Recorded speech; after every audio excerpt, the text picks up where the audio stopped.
कि शिव क्या है। सवाल ये उठा कि शिव क्या है। हम शिव कथा सुन रहे हैं ना, शिव पुराण की कथा सुन रहे हैं। तो शिव क्या है? अजन्मा है, निर्गुण है, निराकार है, निर्विकार है, प्रकट है, अप्रकट है, आखिर में है क्या शिव? मैं जानना चाहता हूँ। सूत जी महाराज से सौनकादिकों ने पूछा, श्री नारद जी ने व्यास जी से पूछा, मैया पार्वती ने स्वयं शिव से पूछा, क्योंकि शिव के बारे में सभी जनाते तब व्यक्ति जान पाएगा। सब के मन में यह शंका है, सबके मन में संदेह है। वे किसी रूप में जन्मे, वे किसी रूप में ना जन्मे, या फिर प्रकट हुए, आप मुझे बताएं। अगर वे किसी ना किसी रूप में ना जन्मे, प्रकट हुए, तभी तो उन्होंने विवाह किया। विवाह कैसे हुआ? तभी तो उन्होंने असुरों को वरदान दिया, तभी तो उन्होंने असुरों का उद्धार किया। किसी ना किसी रूप में जन्मे होंगे या फिर वह प्रकट हुए होंगे, तभी ना ये सारी लीला करी होगी, वरना ये लीला घटित कैसे होती? अगर जन्म नहीं हुआ होता या फिर प्राकट्य नहीं हुआ होता शिव का, तो बताइए। देवता जन कुछ तो लीला कर रहे होंगे, इसमें लीला क्या छुपी हुई है? भक्त पूछना चाह रहा है। जब हम शिव कहते हैं ना, तब हम निराकार ईश्वर की बात कर रहे होते हैं। समुद्र बहुत विशाल है, लेकिन जल पीना है तो हम मुंह लगा के नहीं पी सकते हैं। हमें आकार देना पड़ेगा, हाथ की अंजलि में जल को भरना पड़ेगा, या किसी गिलास के पात्र में जल लेकर के तब हम पान कर पाएंगे। आकार तो देना पड़ेगा। उस आकार का नाम समुद्र नहीं है, समुद्र विशाल है। एक गिलास को हम समुद्र नहीं बोल सकते, अंजलि के जल को हम समुद्र नहीं बोल सकते, लेकिन जो अथाह है वो समुद्र है। वो निराकार बहुत विशाल दिखाई दे रहा है। तो जब हम शिव की बात करते हैं, शिव कहते हैं, तो हम निराकार ईश्वर की बात कर रहे होते हैं। जब हम सदा शिव कह रहे होते हैं ना, हमारे मुख से सदा शिव की बात निकलती है, तब हम महान आत्मा की बात कर रहे होते हैं। जब हम शंकर या महेश कहते महादेव को, तब हम सती या पार्वती के पति महादेव की बात कर रहे होते हैं। तब वह पार्वती के पति हैं, गौरापति कहा गया उनको, उमापति कहा गया उनको। कह देते हैं ना, उमापति शिव शंकर की जय जय, पार्वती शिव शंकर की जय जय। बस हिंदू जन ने यही भेद नहीं कर पाया, ये भेद नहीं कर पाते हिंदू जन, सभी को एक मान लेते हैं। भगवान शंकर को शिव भी कहा जाता है। शिव महापुराण के अनुसार सदाशिव और पराशक्ति अंबिका, अंबिका पार्वती या माता सती को कहा गया है। अंबिका से ही भगवान शंकर की उत्पत्ति मानी गई है, पराशक्ति से भगवान शंकर की उत्पत्ति मानी गई है। उस अंबिका को प्रकृति सर्वेश्वरी त्रिदेव जननी यानी ब्रह्मा विष्णु महेश की माता भी कहा गया है। नित्या और मूल कारण भी कहते हैं। पराशक्ति को नित्या और मूल कारण भी इस प्रकृति का कहते हैं, वो पराशक्ति अंबिका है। सदा शिव द्वारा प्रकट की गई है। उस शक्ति की 8 भुजाएं हैं, जो सदाशिव के द्वारा प्रकट की गई है। उस शक्ति की 8 भुजाओं का वर्णन किया गया शिव पुराण में। 8 भुजाएं हैं। पराशक्ति जगत जननी जो देवी है, वह देवी नाना प्रकार की गतियों से संपन्न है, बहुत सारी सिद्धियों से संपन्न है। अनेक प्रकार के अस्त्र शस्त्र शक्ति का धारण कर स्वरूप मनुष्य जन के लिए कल्याण के लिए वह प्रकट होकर आई। वह शक्ति देवी काल रूप सदाशिव की अर्धांगिनी दुर्गा भी है। सदाशिव की अर्धांगिनी दुर्गा भी उस शक्ति को कहा गया है। और उस सदाशिव से दुर्गा भी प्रकट हुई, यह भी कहा गया। काशी के आनंद रूप वन में रमण सदाशिव और पराशक्ति करते हुए यह चिंतन कर रहे थे। मन में यह इच्छा उत्पन्न हुई कि किसी दूसरे पुरुष की सृष्टि हमको करनी चाहिए। भगवान सदाशिव और पराशक्ति अंबिका दोनों ने मिलकर के यह चिंतन किया, हमको एक ऐसे दूसरे पुरुष की सृष्टि उत्पन्न करना चाहिए जिससे हम जान पाए कि हम स्वयं कौन है, जो जना पाए कि हम स्वयं कौन है। काशी भगवान का निजी घर है। काशी को छोड़कर भगवान शंकर कहीं जाते नहीं हैं। प्रलय काल के समय भी त्रिशूल में धारण कर लेते हैं और फिर उस काशी को जस के तस रख देते हैं। एक बात आपको बताऊं, काशी की महिमा में वहाँ जो चिताएं जलाई जा रही हैं, वैसे अग्नि संस्कार जब चिता का किया जाता है तो वो लकड़ी अपवित्र हो जाती है। उस लकड़ी पर भोजन नहीं बनाया जा सकता, उसमें दोष आ जाता है। लेकिन वहाँ जो चिताएं जलाई जा रही हैं, जलती हुई चिता से उसी लकड़ी को ले जाकर उसी पर भोजन बना करके खा लेते हैं, दोष नहीं लगता, क्योंकि वो भगवान शिव का स्वयं घर है। वहाँ दोष रहित सृष्टि है, वहाँ विकार रहित सृष्टि है। जैसे जगन्नाथ के भात में कोई दोष नहीं देख सकता, कोई घृणा नहीं कर सकता। यदि जगन्नाथ के भात में घृणा करी, झूठा माना, जगन्नाथ की रसोई में झूठा नहीं चलता है। वहाँ कोई भात खा रहा होता है जगन्नाथ जी का पत्तल में, और आपने छोड़ दिया, दूसरा जाकर के उसी को झूठा खाने लगेगा, वो झूठा नहीं माना जाएगा। और यदि उसके मन में भाव आ गया कि ये तो झूठा है, ये अरे बेकार, घृणा आ गया उत्पन्न, उसके मन में घृणा का भाव हो गया, असाध्य रोग हो जाता है। जगन्नाथ की रसोई में झूठा नहीं चलता। और जिस दिन जगन्नाथ की रसोई समाप्त हो जाएगी तो फिर हम सबकी रसोइयाँ समाप्त हो जाएंगी। जगन्नाथ भगवान सभी के पालन पोषण करने वाले देवता हैं। तो काशी की अपनी एक अलग महिमा है।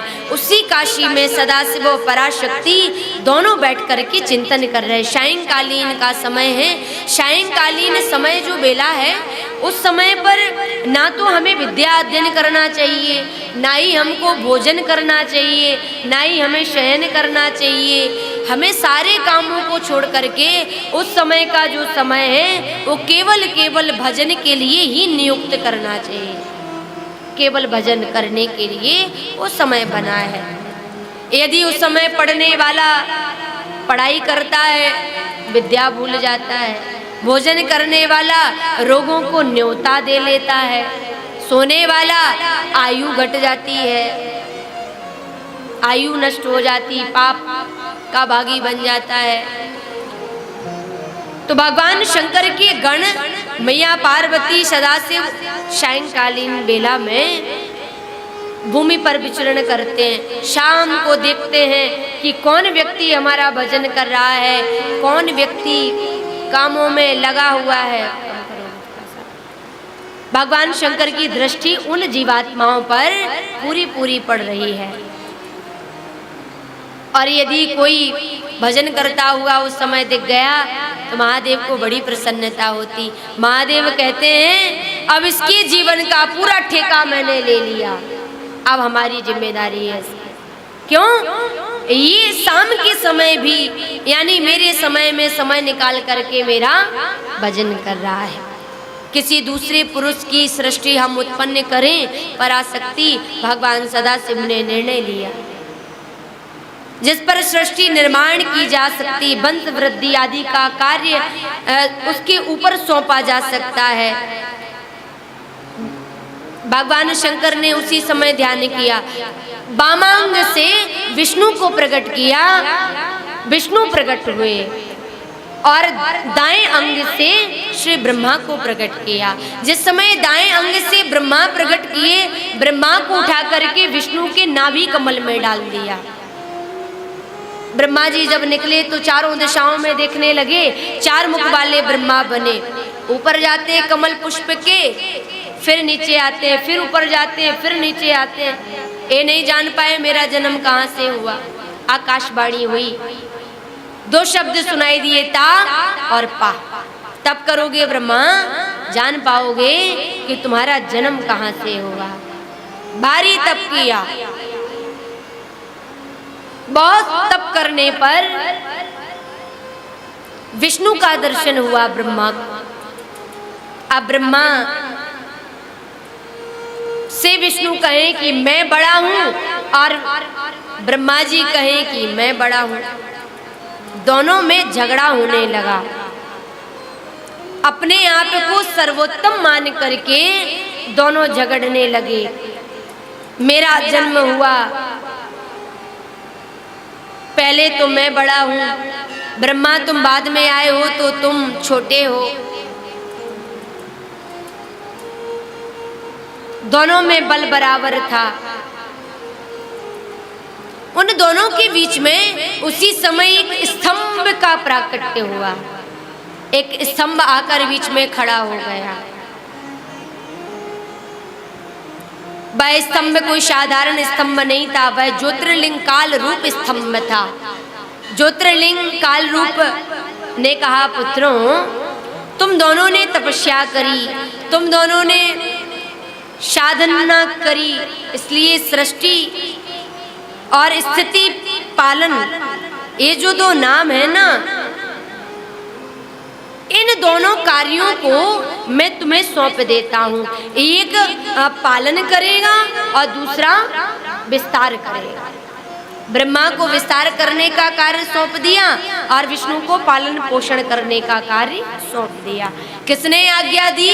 काल रूपी स्तंभ ने, ज्योतिर्लिंग स्वरूप स्तंभ ने। तो ना तो विष्णु बड़े हुए और ना ही ब्रह्मा बड़े हुए।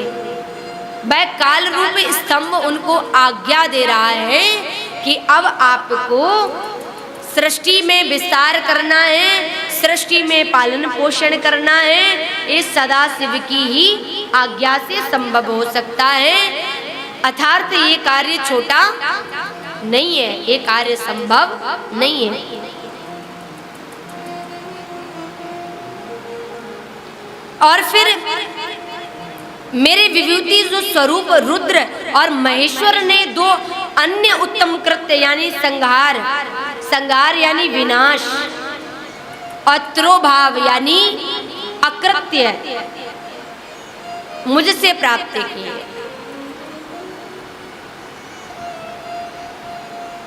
दो भाव प्रदान किए, अनुग्रह करना, कृपा करना। ये तो सबके बस की बात नहीं है, ये भगवान शंकर कर सकते हैं। अनुग्रह और कृपा। रुद्र और महेश्वर दोनों ही अपने कार्य को भूल गए, अपने कार्य को भूल गए। इसलिए मैंने उनके लिए अपनी समानता प्रदान करी। यह काल रूपी स्तंभ कह रहा है ब्रह्मा और विष्णु को कि रुद्र और महेश्वर ये जो 2 अवतार हैं ये अपने कार्य को भूल गए हैं। इसलिए मैंने उनके लिए अपनी समानता प्रदान करी, यानी अपने जैसा बनाया उनको, हमारे जैसे हो जाने के लिए कहा। कौन कह रहा है? इस सदाशिव कह रहे हैं। सदाशिव कौन? निराकार कह रहा है। ईश्वर सदाशिव की बात हम जब करते हैं तो हम निराकार की बात कर रहे होते हैं। निराकार कह रहा है, ये जो रुद्र और महेश है ना, ये मेरे जैसे ही वाहन रखते हैं, मेरे जैसे ही वेश धारण करते हैं, मेरे जैसे ही इनकी वाणी है, मेरे जैसा ही इनका स्वरूप है। इनके पास जो हथियार भी है ना, ये सब मेरे जैसे हैं। वे रूप, वेश, वाहन, आसन, कार्य मेरे समान, सब कुछ मेरे समान करते हैं। अब यहाँ पर कितनी आत्माएं हो गई हैं? ये 7 आत्माएं हो गई हैं। ब्रह्म परमेश्वर से सदाशिव, ब्रह्म परमेश्वर से सदाशिव, सदाशिव से दुर्गा और सदाशिव दुर्गा से ब्रह्मा विष्णु रुद्र। कौन प्रकट हुए? ब्रह्मा विष्णु रुद्र, यानी 3। अभी आपने ध्यान से नहीं सुना। परमेश्वर से सदाशिव, याद रख लीजिएगा, परमेश्वर से सदाशिव, सदाशिव से कौन प्रकट हुआ? दुर्गा। सदाशिव दुर्गा से कौन प्रकट हुआ? ब्रह्मा विष्णु और रुद्र महेश्वर। इससे यह सिद्ध हुआ कि ब्रह्मा विष्णु रुद्र और महेश के जन्मदाता कौन है? काल रूपी सदाशिव और दुर्गा। कौन है? काल रूपी सदाशिव और दुर्गा। उस काल रूपी ब्रह्म जो सदाशिव ने एक ही समय पर शक्ति के साथ यानी शिवलोक में एक क्षेत्र का निर्माण किया, और उस क्षेत्र का नाम क्या हुआ? उत्तम काशी। उस क्षेत्र को क्या कह देते हैं हम आप सब? उत्तम काशी। वो क्षेत्र कोई साधारण नहीं है, वो सुंदर काशी भगवान शंकर का निज निवास है। और उस काल रूपी ब्रह्म सदाशिव ने अपने शिवलोक को प्रकट किया, और वह स्थान मोक्ष का स्थान है। शक्ति और शिव यानी काल रूपी सदाशिव और माता दुर्गा वहां पर पति पत्नी स्वरूप में विराजमान है। पराशक्ति और सदाशिव, माता दुर्गा सदाशिव पति पत्नी स्वरूप में उस क्षेत्र में विराजमान है, निवास करते, अपने भक्तों का कल्याण करते। और वहां जगत जननी शंकर को पराशक्ति ने जन्म लिया। इस मनोरम काशीपुरी को प्रलय काल के समय भगवान शिव से मैया दुर्गा ने पूछा कि ये कभी नष्ट नहीं होगी, कभी नष्ट नहीं होगी। प्रलय काल के समय भी? हाँ, प्रलय काल के समय भी। क्या यहाँ पर बैठे हुए, यहाँ पर आए हुए लोगों के मन में विकार उत्पन्न होंगे? वह विकारों से रहित भूमि होगी, वहां पर वैराग्य की जागृति हो जाती है। जब वहां मणिकर्णिका घाट पर मुर्दे को जलाया जाता, चिताएं जलती हुई मनुष्य देखता है तो उसके अंदर वैराग्य जागृत होता है।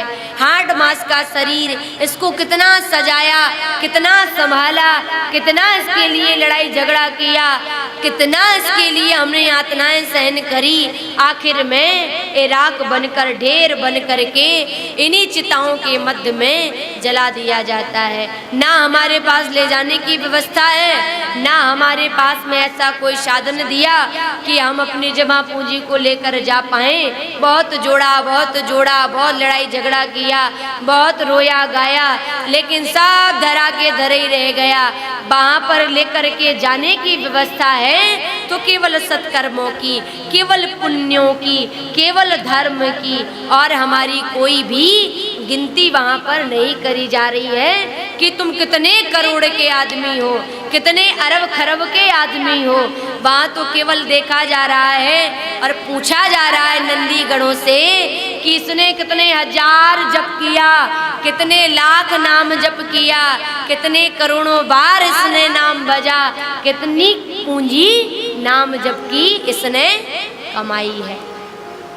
कई अपना परिवार अपने परिवार के लिए झगड़ते रहे और कई अपने परिवार से भगवान के लिए झगड़ते रहे। चुपके चुपके नाम जप किया, मंदिर में दान पुण्य किया, चुपके चुपके सत्कर्मों की पूंजी इकट्ठी करी, बस वो पूंजी बांध करके रखी और उसी का वहाँ पर केवल कैलकुलेशन हो रहा है, गिना जा रहा है, देखा जा रहा है, बस बाकी वहाँ कोई गिनती नहीं है दरबार में।